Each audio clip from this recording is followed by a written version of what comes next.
Hey guys, my name is IBM and I am taking you through the October-November 2024 papers. I've started with the paper 2, that is AS level structured questions. Do not forget to visit our website www.cieresourcemaster.com where we shall be keeping or where we shall be storing all our resources. This is a new site which is under construction and I am one of the people in the physics department. So you can go there and download free past papers. However, most the resources such as the topical questions or the notes or the tutorials, the PowerPoint documents may not be free, but the past papers are completely free. You can always download them from that website. You can create an account, free account. You can purchase the tutorials, the PowerPoints if you're a teacher using PayPal. Okay, so this is paper 2-3 and I will go straight to the questions. I'll go straight to the questions. Question number 1, define acceleration. We know that acceleration is the rate of change of velocity. So this is the rate of change of velocity. In other words, we know that acceleration is equal to change in velocity over time. So it's the rate of change of velocity. Now, it's wrong to say rate of change of velocity per unit time. It means when you say rate of change of velocity per unit time, it means you are saying acceleration is equal to velocity because the time will cancel out. So acceleration is simply the rate of change of velocity, not rate of change of velocity again per unit time, not at all. Acceleration is the rate of change of velocity. A small aircraft is flying horizontally at a speed of 42 meters per second at a height of 63 meters above a horizontal ground as shown in the figure. Okay. The aircraft drops a small parcel. The parcel is released from the aircraft at the instant shown in the figure 1.1. Air resistance is negligible. If air resistance is negligible, then the acceleration is going to be g, which is 9.81 meters per second squared. On the figure, draw a line to show the path of the parcel as it falls from the aircraft to the ground. Because the aircraft was moving horizontally, it means the initial direction of motion of the parcel is also going to be horizontal. So if the parcel is thrown from the aircraft, it will start initially horizontal and then it will fall in that direction. It will fall like that. So it should be a curve of increasing gradient. As simple as that. The curve starts initially horizontal. Then the gradient increases as it falls. So it is going to behave as if the parcel is going to behave as if it was projected horizontally because the aircraft was initially moving horizontally. Then calculate the time taken from the instant of release to the instant the parcel reaches the ground. Because we have a vertical displacement, I'm going to consider vertical motion.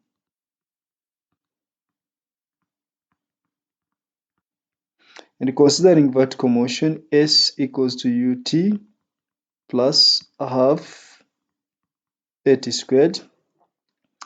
So this will be S in the vertical, and in the vertical S is 63 because we'll have fallen 63 meters in the vertical.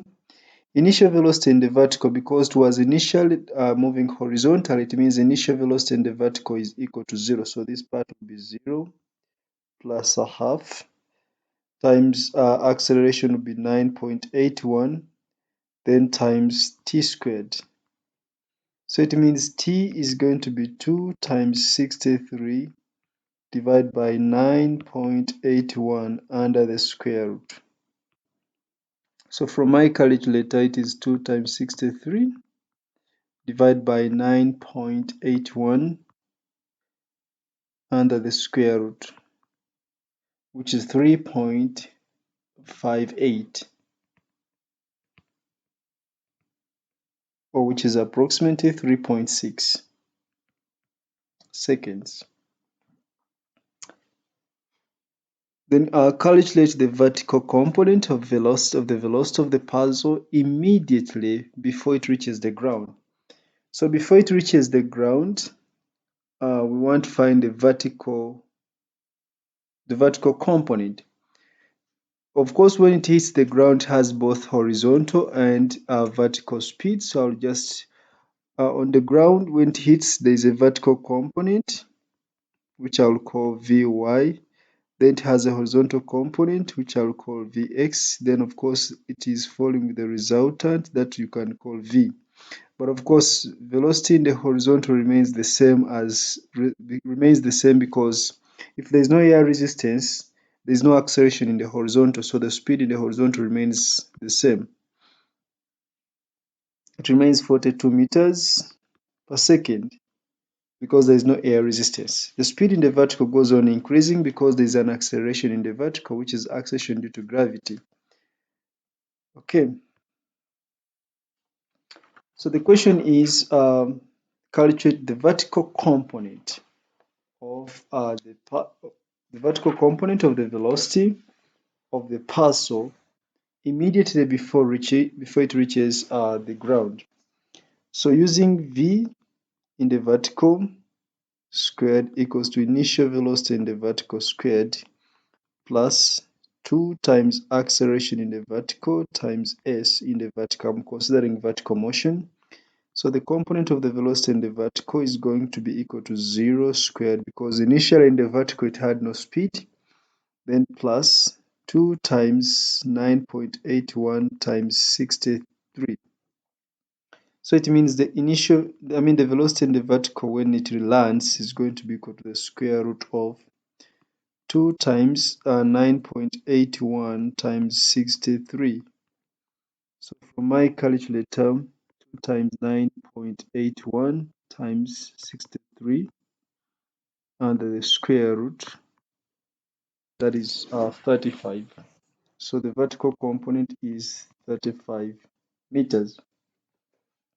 So I'll just write here 35. Alternatively, I would use method 2 using v in the vertical equals to initial velocity in the vertical plus acceleration times time acceleration in the vertical. So this is initial velocity in the vertical is 0 plus 9.81 times the time that we calculated as 3.6. And I think the answer is the same. Then determine the speed at which the parcel reaches the ground. So we have seen the vertical component of velocity is 35 meters per second.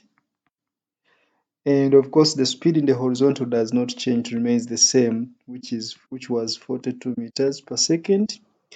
Then the resultant velocity is the square root. It's got from Pythagoras theorem, so that is Vx squared plus Vy squared. And this is going to be the square root of 42 squared plus 35 squared. And when you find the square root of this, 42 squared plus 35 squared, then we find the square root of the answer,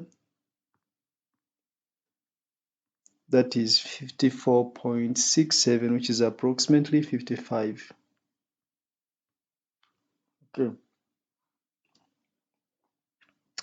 State the principle of conservation of momentum. Of course, we know that the total momentum of an isolated system of interacting bodies is always constant. So the total momentum of an isolated system or closed system of interacting bodies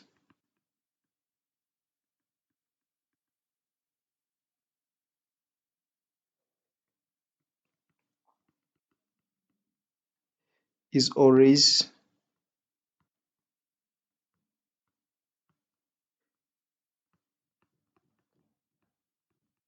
constant. Total momentum of an isolated system of interacting bodies is always constant. So that is the principle of conservation of momentum. You must be referring to an isolated system because an isolated system is one in which there is no resultant force. And if there is no resultant force acting on it, so it means that momentum before the collision is equal to the momentum after the collision. A ball X has mass 240 grams, or it can be 0.24 kilograms, and moves in a straight line on a horizontal friction surface with a speed of 16 meters per second. The ball collides with a stationary ball Y, so Y is initially stationary, that has a mass of 480 grams, that is 0.48 kilograms. After the collision, ball X is stationary. As such, as shown in the figure 2.1, ball X mass 240 grams, ball Y is 480. This is before and after X becomes stationary and Y starts moving. Show that the speed v of ball Y after the collision is 8 meters per second. Of course, we know that momentum equals to mass times velocity, and by conservation of momentum, total momentum before is equal to total momentum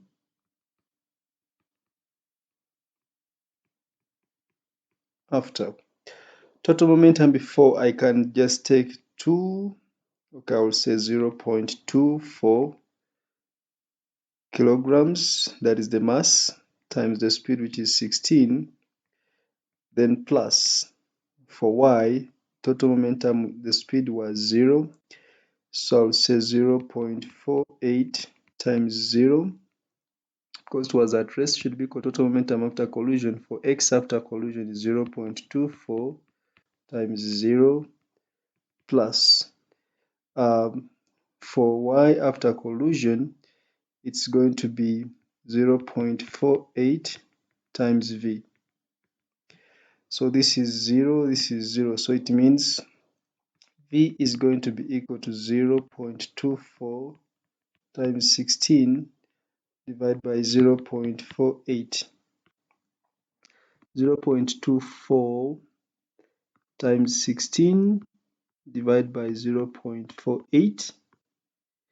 So this is giving us 8.0 meters per second. Then calculate the change in the total kinetic energy of the balls due to the collision. Change in total kinetic energy.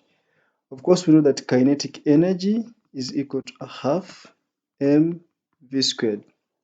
But since it is a change, we shall find, because we want the change in total kinetic energy of the balls due to the collision. So we shall find total kinetic energy before and then total kinetic energy after. Because before one of the balls was at rest and after one of the balls was also at rest, so change in total kinetic energy is going to be total kinetic energy of, in the first case, that is before collision, which is a half, times the mass of the ball which was moving, that is 0.24. Its speed was 16 squared, then plus. For the other ball, it was 0. That is total kinetic energy before. Then after, we have a half times the ball which was moving, that is 0.48. Its speed is 8 squared. The other one was at rest, so its kinetic energy is 0. So we just simplify this. 0.5, that is for half, times 0.24 times 16 squared. That is 30.72 minus 0.5 times 0.48 times 8 squared. So that is 15.36. Then we subtract 30.72 minus 15.36. So this is giving us 15.36. which is approximately 15 joules. So this is 15 joules. The collision in B lasts for a time of 2 milliseconds, that is 2 times 10 to the power of minus 3 seconds. Assume that the contact force between the balls is constant during this time. Determine the magnitude and the direction of the force exerted on ball X by ball Y. Ball X, it is exerted by ball X on ball X by ball Y. When they come in contact, X is here, Y is here. We want the force exerted on X by Y, so it is going to be to the left. Before even calculation, I know that the force is to the left. This is X, this is Y. So Y pushes X to the left. So the direction is automatically going to be to the left. So let's find the force. By Newton's second law, the force is equal to the rate of change of momentum. Rate of change of momentum. And this is equal to m times change in velocity divided by the change in time. This is going to give us the mass. The mass was, we are looking at x. Let me consider x. Of course, if I consider x, it is the same answer even if I consider y. So this is going to be, if I consider x, the mass of x was 0.24, and its velocity changed from 16 to 0, so I'll say 16 minus 0 in a time of 2.0 times 10 to the power of minus 3. Or I would take consider ball y, so this will be 0.48. Its velocity was 0, then it became 8, so the change is 8 minus 0, then divide by 2 times 10 to the power of minus 3. In both cases, I expect the answer to be the same. So 0.24 times 16 divided by 2 exponent minus 3. That is 1920 newtons. Let me check this one. 0.48 times 8 divided by 2 exponent minus 3. It is the same thing, 1920. So the force is 1920 newtons, or 1900. Compare the magnitude and direction of the force exerted on ball Y by ball X during the collision with the answers in serum and 1. No further calculations are required, but I've already carried out further calculations anyway. So the force is supposed to be equal in magnitude, but in opposite directions, because if Y exerts a force on X to the left, then X by Newton's third law must exert a force which is equal in magnitude but in opposite directions. So by Newton's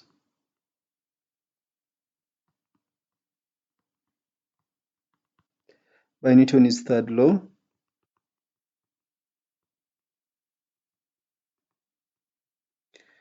the magnitude is equal but opposite in direction. The force is equal in magnitude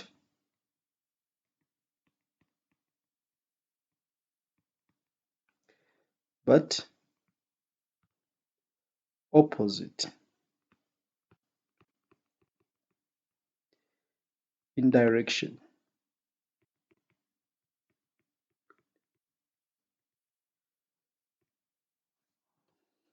Okay. Then state the principles or the principle of moments. Of course, principle of moment, for the body to be in equilibrium, the resultant moment about any point should be 0, or the sum of clockwise moments about a point is equal to the sum of anticlockwise moments about the same point if we want the system to be in equilibrium. So I'll say for a system in equilibrium,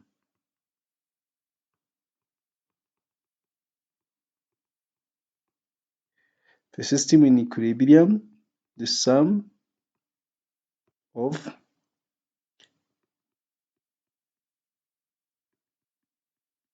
clockwise moments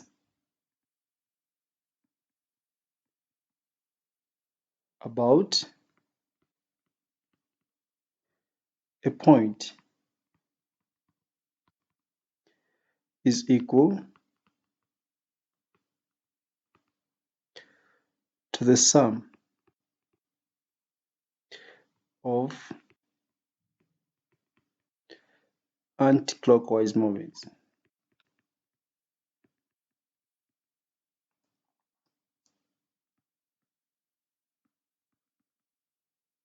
About the same point.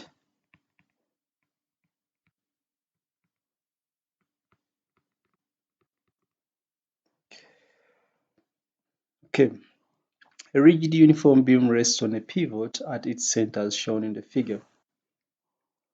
This is the center, so that means from here the extreme end is the same as from here the other end. Okay, a load of 2.6 newtons placed here. Of course, this will be causing anti-clockwise moment. There's a resultant force this side which will be causing clockwise moments. And this force, which I'm going to call F, is most likely going to be the weight minus the upthrust. So the weight is acting downwards, and there is an upthrust force acting upwards. The difference between those two forces is the force which is going to cause, must be the force that is going to cause the clockwise moment this side. A load of weight 2.6 newtons suspended from the beam at a distance x from the pivot. A wooden cylinder of weight 4 newtons is suspended from the beam at a distance of 0.4 from the pivot on the opposite side of the pivot to the load. The cylinder rests in a container of water. The lower part of the cylinder is immersed in the water at a depth h. Initially, h is 0.1 meter and x is 0.4 meters. The system is in equilibrium, which means the resultant moment is 0. So the sum of clockwise moments should be equal to the sum of anticlockwise moments. Okay. Use the principle of moments to show that the upthrust U exerted by the water on the cylinder is 1.4. So I have just said that the resultant force on the right-hand side is going to be equal to the weight minus the upthrust. That is the force which must be causing the clockwise moments. But if I consider the principle of moments, the sum of clockwise moments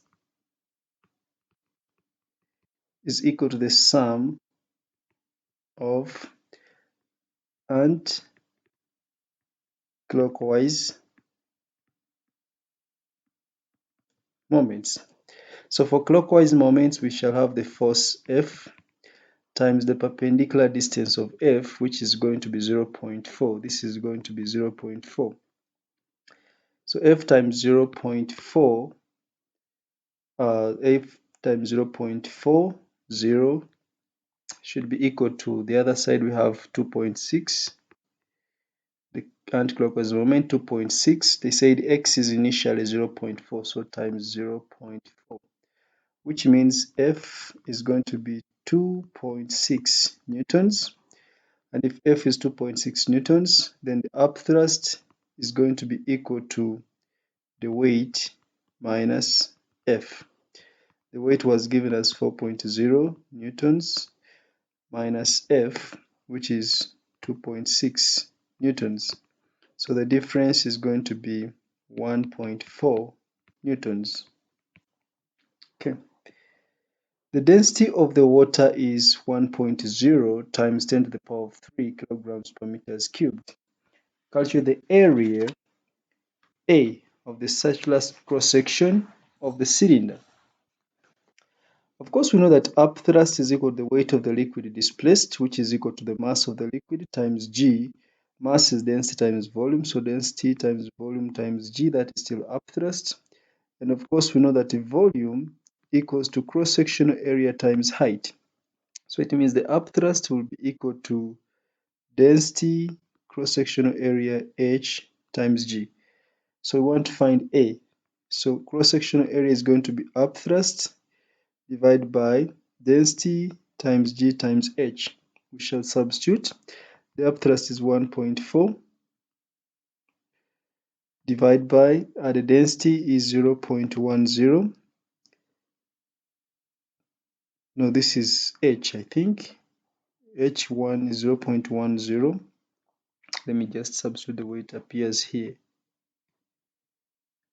The density is 1.0 times 10 to the power of 3 times G, which is 9.81, times H, which is 0.10. I'll check with my calculator. 1 exponent 3 times 9.91 times 0.1, then 1.4 divided by the answer. So this is 1.43 times 10 to the power of minus 7, or approximately 1.4.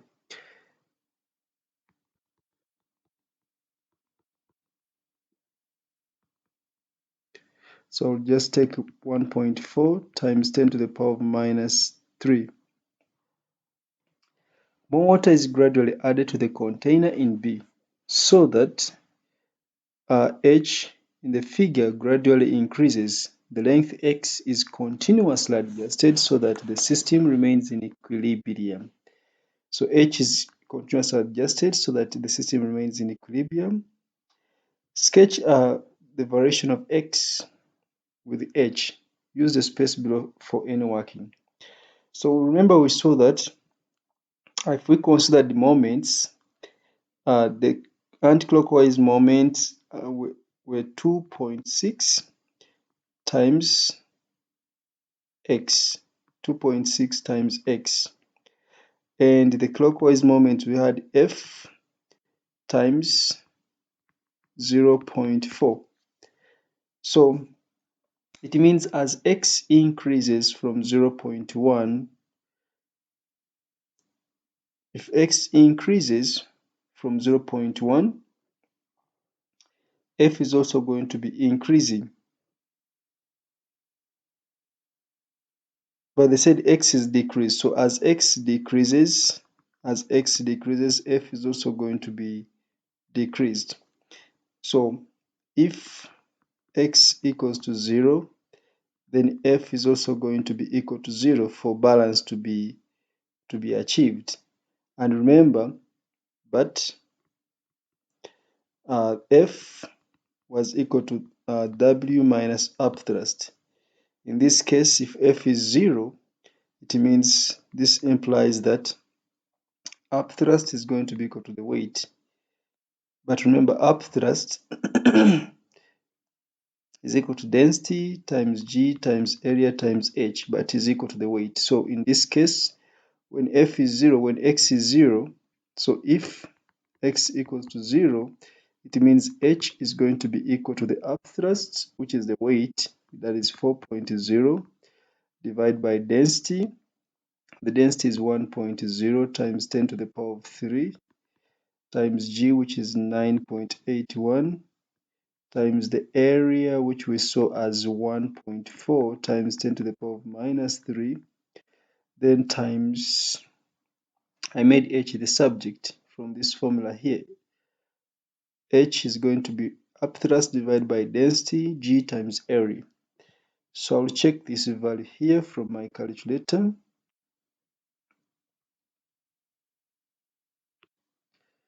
So 1 exponent 3 times 9.81 times 1.4 exponent minus 3.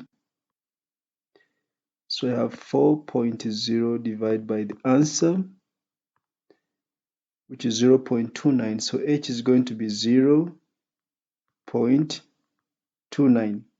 So when X is 0, H is 0.29. But remember initially, when X was 0.10, h was, no, what condition they give us here? When h is 0.10, x was 0.4. So when x is 0.40, h was 0.10 meters. So I have 2 points to consider. The first one, h 0.10 against 0.40. Then I have another point to plot. H is 0.29 and x is 0. So 0.29, I think 0.29 and 0 is here. And then 0.1 and 0.4. 0.1 and 0.4 is here. Because h is directly proportional, of course, h is directly proportional to the upthrust. So this is going to be just a straight line. So I'll just draw a straight line.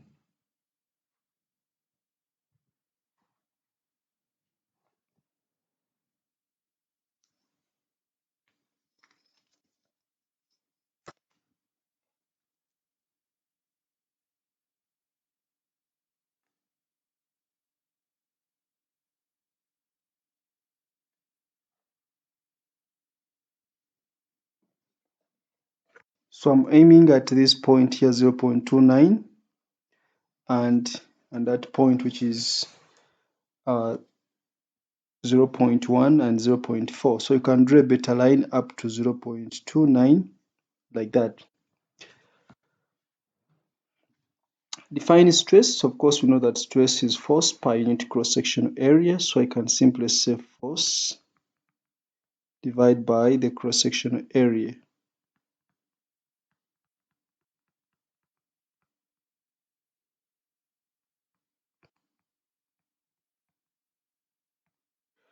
Then strain. Of course, strain is extension over original length or extension over the unstretched length.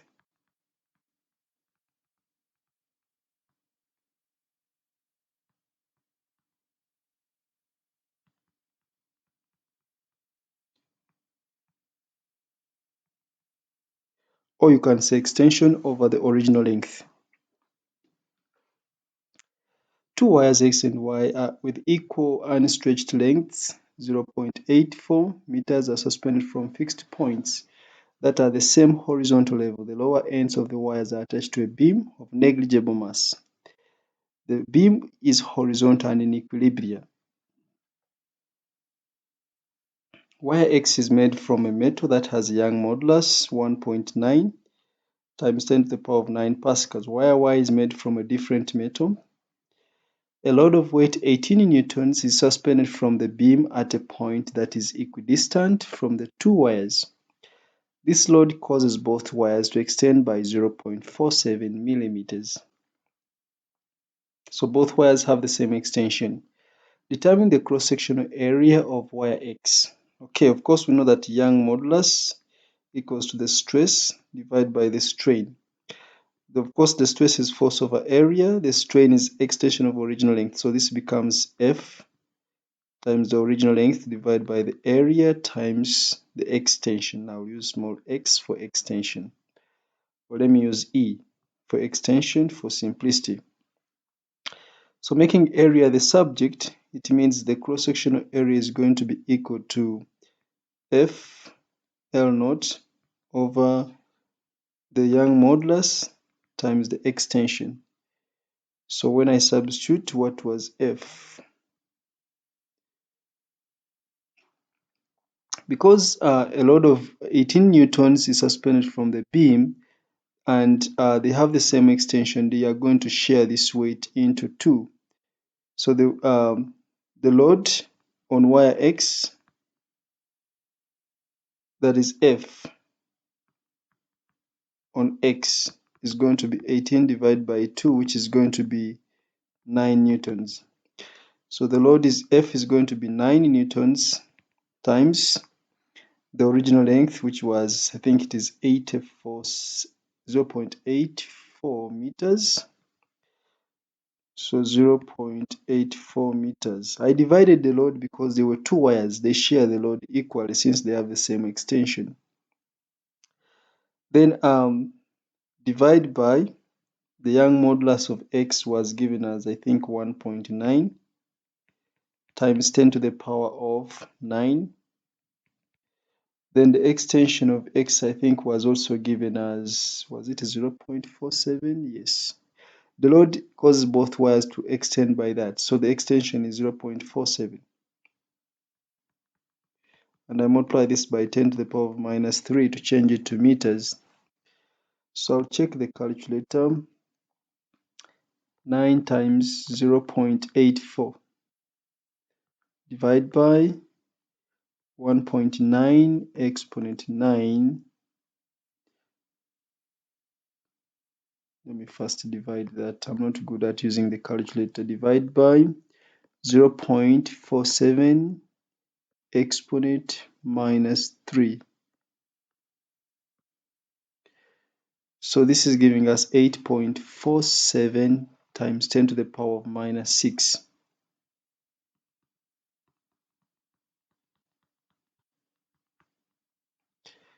So I can write 8.47 times 10 to the power of minus 6 meters squared. Wire Y has a greater diameter than wire X. Okay.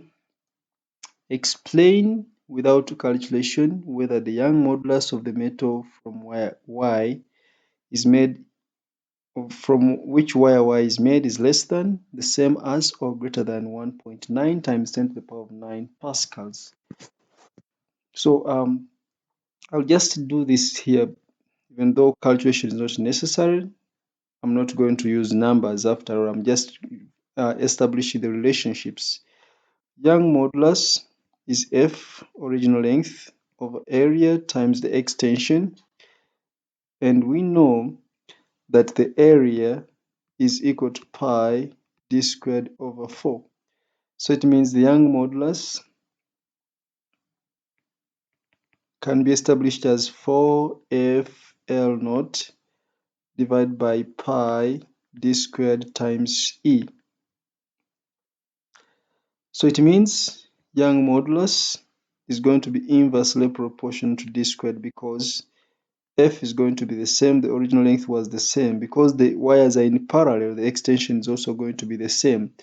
So F, L, and extension are the same, and Young modulus is inversely proportional to d squared. But they said wire Y has a greater diameter than wire X. So if Y has a greater diameter than wire X, when diameter is bigger, the Young modulus is going to be less. So I would just say the force, or I would say the load, not force. The load,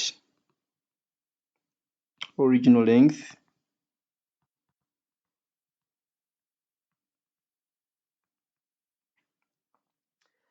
and extension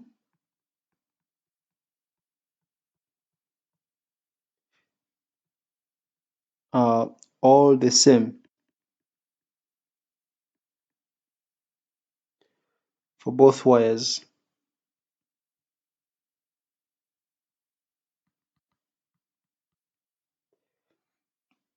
A greater diameter of Y means Young modulus for Y is less than a Young modulus for X.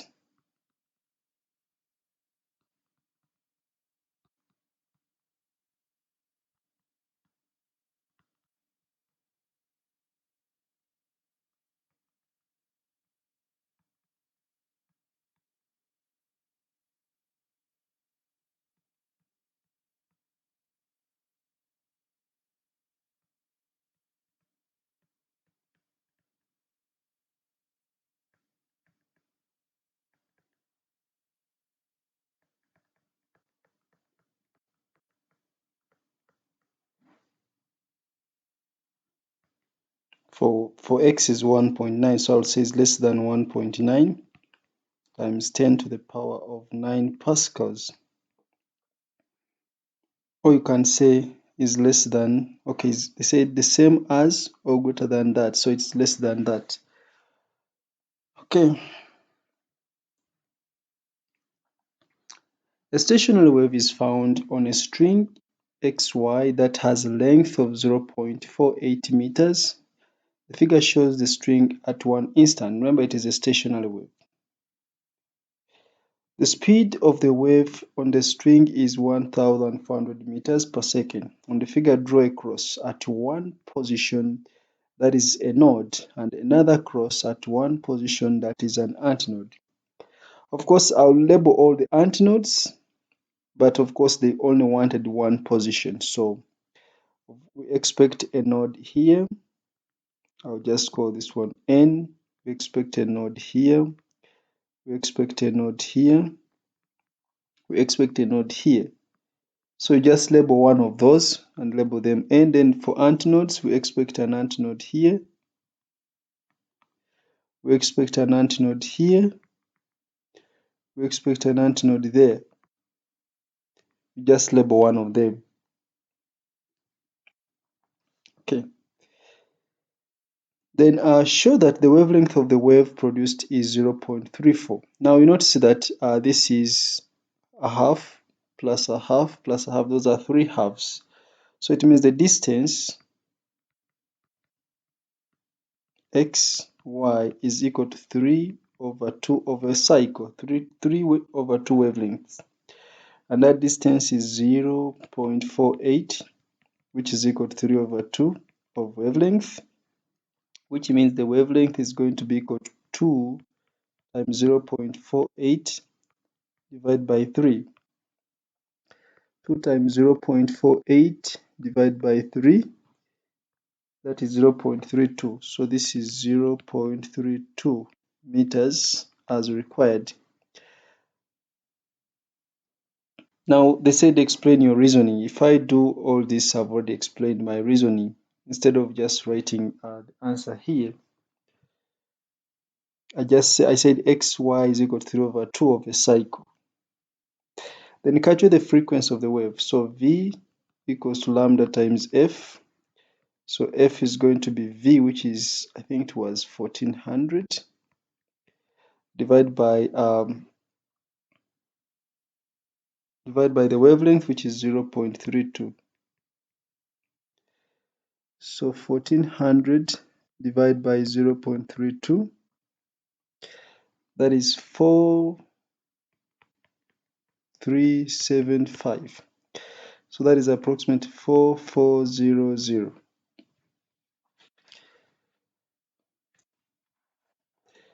A source of sound waves of frequency 780 Hz is on a rotating platform. The speed of the source is 39 meters per second. The sound is detected by an observer that is a large distance from the rotating platform as shown in the figure. Okay. So it is moving anti-clockwise. The speed of sound in the air is 320 meters per second. Calculate the frequency of the sound detected by the maximum frequency. So the maximum frequency, let's try to establish this. I will divide this circular path into four parts. When it is here, it is moving in that direction. The frequency detected by the observer is going to be the normal frequency, which is 780. When it is here, it will be moving downwards. The frequency detected will still be 780 because it is neither moving towards or away from the observer. But when it is at the bottom here, it will be moving in this direction towards the observer. So the frequency is going to be maximum here. This is maximum, which will be greater than 780. When it is here, it will be moving away from the observer because we are moving anti-clockwise. So here the frequency is going to be less than 780 Hertz. So maximum frequency, it must be moving towards, and observed frequency is therefore going to be V divided by V minus Vs, then times frequency of the source. So that is going to be 320 divided by 320, then minus 39, then times the frequency of the source, which is 780. So 320 divided by 320 minus 39, then times 780. So that is 888, which is approximately 890. So that is 890 to two significant figures. At time t equals to 0, the observer detects the sound emitted by the source when it is in the position shown in the figure. So this is at t equals to 0, it is normal frequency. On the figure, sketch the variation with t of the frequency f of the sound detected by the observer for one complete rotation of the platform. Calculations are not required. Okay, so let me just try to divide this. So if at t equals to 0, it is just here, so the observer detects the normal frequency 780. Then at t equals to a quarter a cycle, this is at t equals to 0, we are just here. At t equals to a quarter cycle, the observer, the frequency is going to be lower than 780 because it will be moving away. This is at a quarter cycle at the top. So the graph goes down to minimum. So the graph will go down to minimum. Then at at half a cycle, we shall be here when it is moving down. So it is not neither moving to the observer or away. So the observer will take the normal frequency. Then at 3/4, it will be moving towards the observer. The observer will detect a frequency higher than the normal frequency. And then we come back after one cycle, we come back to where we started from. So again, the observer observes a frequency which is equal to the normal. So the graph is going to look like that. Here it goes to maximum above when it is moving towards. Here it goes to minimum when it is moving away. That is on the top. So they said I'll sketch a graph. So I'll just sketch a graph. I'll put a reference line here. So at t equals to 0, the frequency is 720. So it will go down. Then it will go up. And then it will come back to the same level. This is 780 hertz. So it starts from here, it goes down. For one cycle, it goes down, then it comes back to the same level. So that is, maybe I can make it better.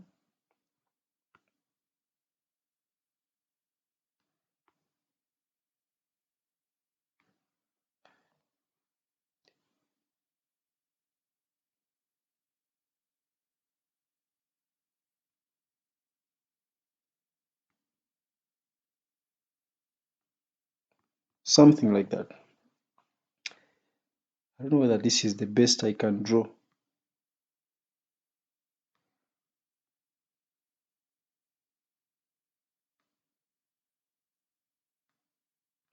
Okay.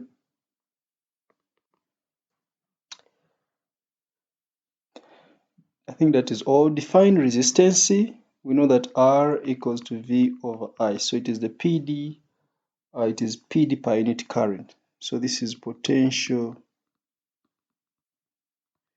difference. Potential difference per unit current.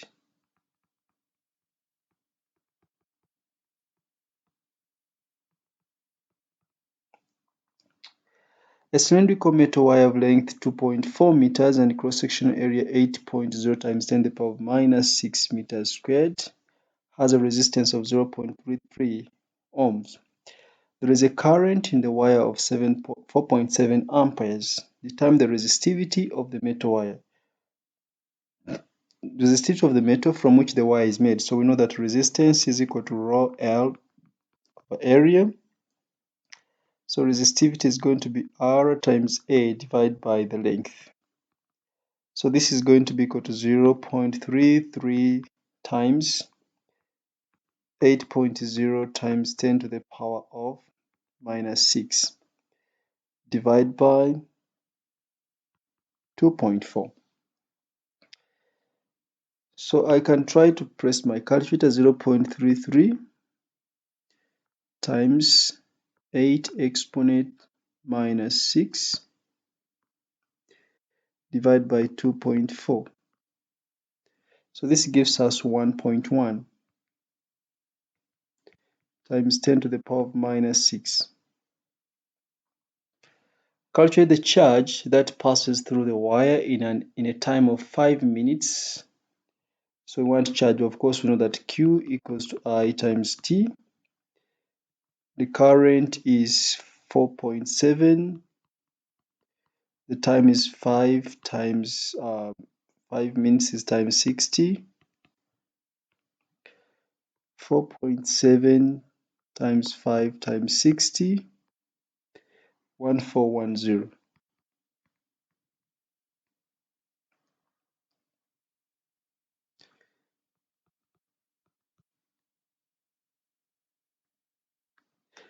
The free electrons in bracket charge carriers in the wire have an average drift speed of 0.16 millimeters per second. Determine the number density. Determine the number density of charge carriers in the metal. We know that I equals to never. But then, I can just use I equals to never, where N is the number density, E is the charge of the electrons, V is the drift speed, and A is the cross-sectional area. So it means the number density is going to be equal to I divided by cross-sectional area times V times the charge, or times E, whichever order you write it. So this is going to be 4.7 divided by, what was the area? 8 exponent minus 6. Then the drift speed is 0.16. We have to change it to meters. So this is times 10 to the power of minus 3 meters per second. Then times the charge of each charge carrier, because they are electrons, that is 1.6 times 10 to the power of minus 19. And when we press the calculator, we have 8 exponent minus 6 times 0.16 exponent minus 3 times 1.6 exponent minus 19. So we have 4.7 divided by the answer, which is 2.29 times 10 to the power of 28. Yes, it is 28. Or you can write 2.3. I prefer to write 2.29 times 10 to the power of 28. The wire in B may be considered to be a fixed resistor. It is connected in series with a thermistor to a battery that has negligible internal resistance. Use circuit symbols to complete figure 6.1 to show the circuit diagram of the arrangement. So the wire is going to be considered as a fixed resistor, so I'll draw the wire as a fixed resistor here.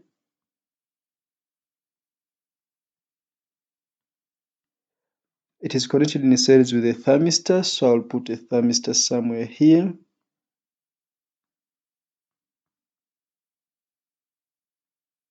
I think that is the symbol for a thermistor.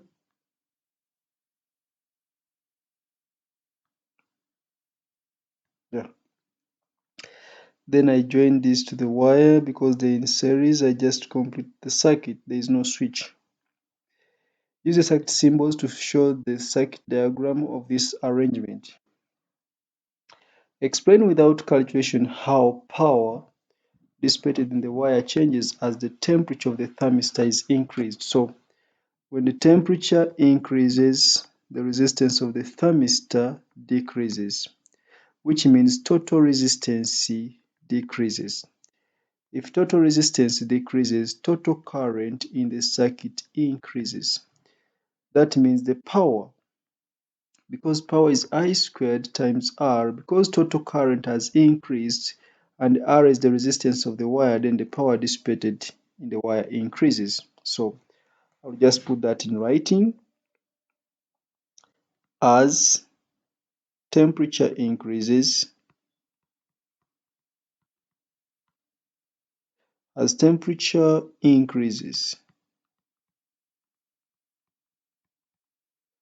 resistance of the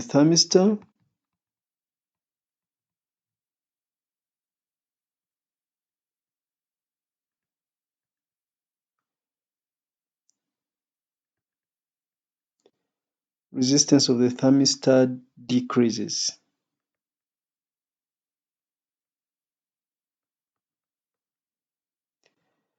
Total resistance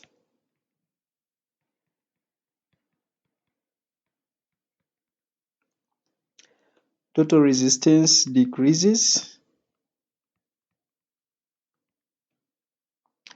Greater current flows in the wire. A greater current flows in the wire.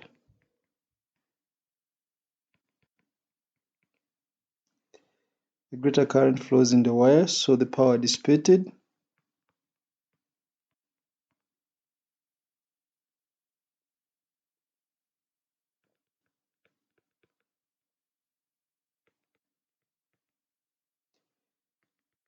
in the wire increases.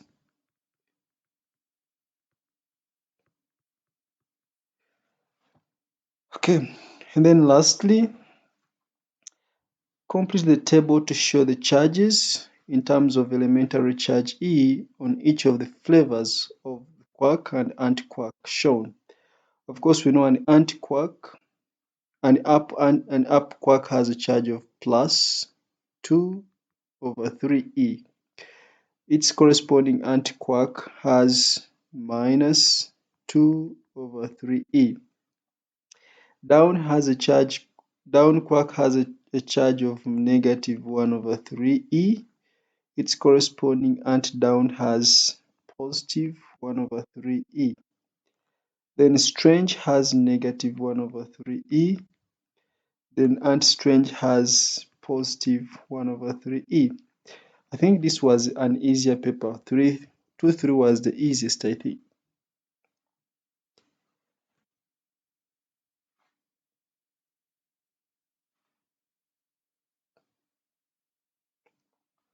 State the name of the class or group of fundamental particles to which baryons, mesons, and mesons belong. Of course, baryons and mesons, these are hadrons because they are made of quarks. Hadrons are particles which are made of quarks, which can be baryons. Baryons are 3 quarks.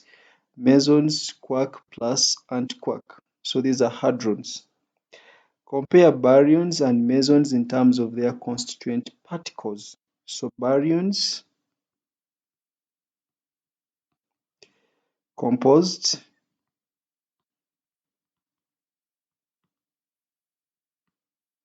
of 3 quarks or 3 antiquarks. We can call them antibaryons or just baryons. They can be made of 3 antiquarks or they can be made of 3 quarks. Those are baryons. Then the mesons. This is a very unpopular part for most students. So you can just say baryons are composed of 3 quarks. Then the antibaryons, the mesons for them they are composed of 1 quark and one antiquark.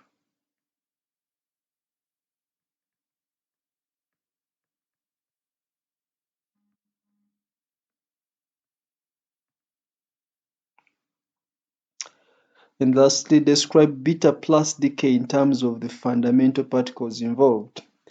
So beta plus decay. So when a proton changes to a neutron, this gives us beta plus. Sorry, beta plus, that is 0. This is accompanied by an electron neutrino. So this is up, up, down, changing to up, down, down. Because they said in terms of fundamental particles, so plus beta minus, beta plus, plus a neutrino. So beta plus, those are beta plus, that is a positron, which is also a fundamental particle. Then we have the neutrino, which is also a fundamental particle. So I'll just simply say up quark changes to a down quark, positron, and electron neutrino are emitted. Up quark changes to the down quark. Up quark changes to a down quark.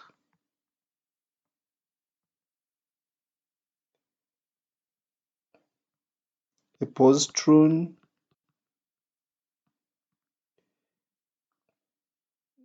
positron and electron neutrino. This is an electron neutrino.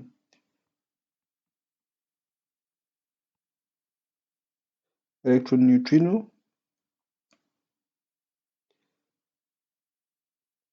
are emitted.